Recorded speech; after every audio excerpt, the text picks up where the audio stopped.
What is up, guys? Figured you should see my face before I show you this car. So I have here the Escape Titanium for you. I'll highlight some of the differences between my plug-in hybrid for you so you can see where some of the downsides of my car were and how the Escape's actually a little bit better. So I'm going to flip it around right now. So we have the 2020 Escape Titanium.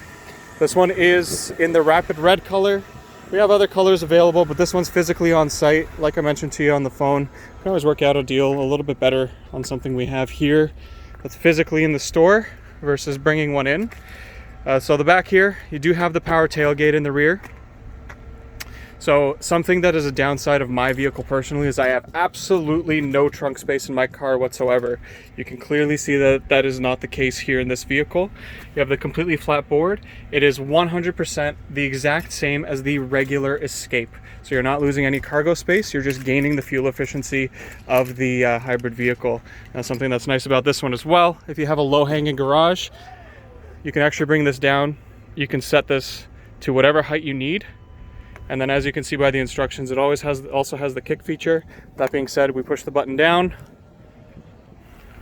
And if it comes back up again, I'm going to try the kick, but I'm usually really bad at it. Oh, it worked this time.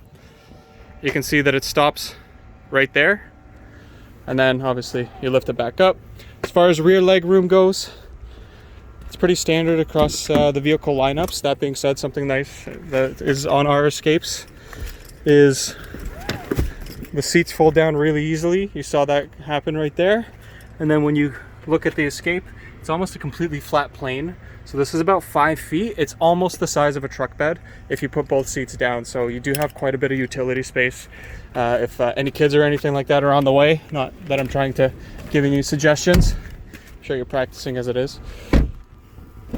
That being said, this is the driver's side. So we do have memory seats on the side here, so if you and Alicia have separate seating adjustments that you need, you are taken care of. That being said, you have our leather seats in the center here. Now, something that this car doesn't have is a sunroof, so it makes it a little less expensive than other vehicles, as it's about a $2,000 option. That being said, this is your cockpit here, so this is the driver's side. You can see that it's a completely digital display now.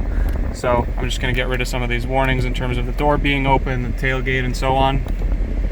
That being said, everything is here. There's different screens to choose from, lots of different settings, so definitely a lot of technology in it. Coming over to the touchscreen here, this is arguably one of the best ones in the industry. It's the best one that I've used. So it's very easy to use. All your settings are down here. You can see that it has navigation, your phone, your audio. Everything's a big, easy button to use. You're actually going to get 6 months of Sirius satellite radio for free out of this vehicle as well. That being said, of course, when you plug it in and I don't have my wire, you're going to get Android Auto, which I'm sure you're going to use. That being said, Google Maps is on there. It's always updated. I personally use Google Maps in my car every single day. And then you do have the climate controls down here. So you were asking about heated seats the other day. That is actually the only thing this vehicle doesn't have, or excuse me, ventilated seats. So it has heated seats. What it doesn't have, unfortunately, is the ventilated seats. It does, though, have a heated steering wheel and dual zone climate control. Now, I know that ventilated seats is important for you, but this vehicle has two things that are pretty good with it that might replace the cooled seats for you. Firstly, you don't have the sunroof, so the seats don't get as hot. Secondly, if you look on the key right here, right here's a remote start button. So you have a remote start on the vehicle. You don't ever have to worry about getting into it when it's too hot. You remote start it and it will be cool for you when you get in, so the seats will cool down. Now, if you don't have your keys on you or you're too far to remote start it, what it'll actually do is you have a phone application that you use, and I would run you through it. But basically, from any phone, obviously you'd be using your Android phone or whatever phone Alicia uses. But from your phone, you can actually start the vehicle. So you mentioned that you're going to Alaska, which I haven't really touched on, but if you're going to Alaska and you wanted to start your car from Alaska, as long as you got Wi-Fi, you can do that. So what I personally do if I'm out to dinner or going to the movies, for example, credits start rolling and I'll start my car from the theater, get out to my car and it's already warm, it's already cold, depending on what I need it to do.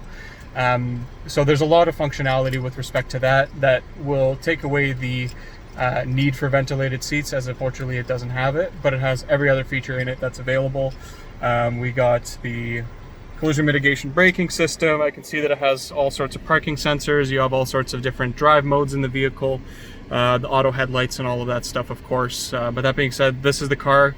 I'll do a quick walk around the outside again so you can see, and then pit area again. Everything's digital, very out of the way, very clean, very ergonomic in the vehicle for you. Lots of space in the rear and everything like that. All right, talk to you soon.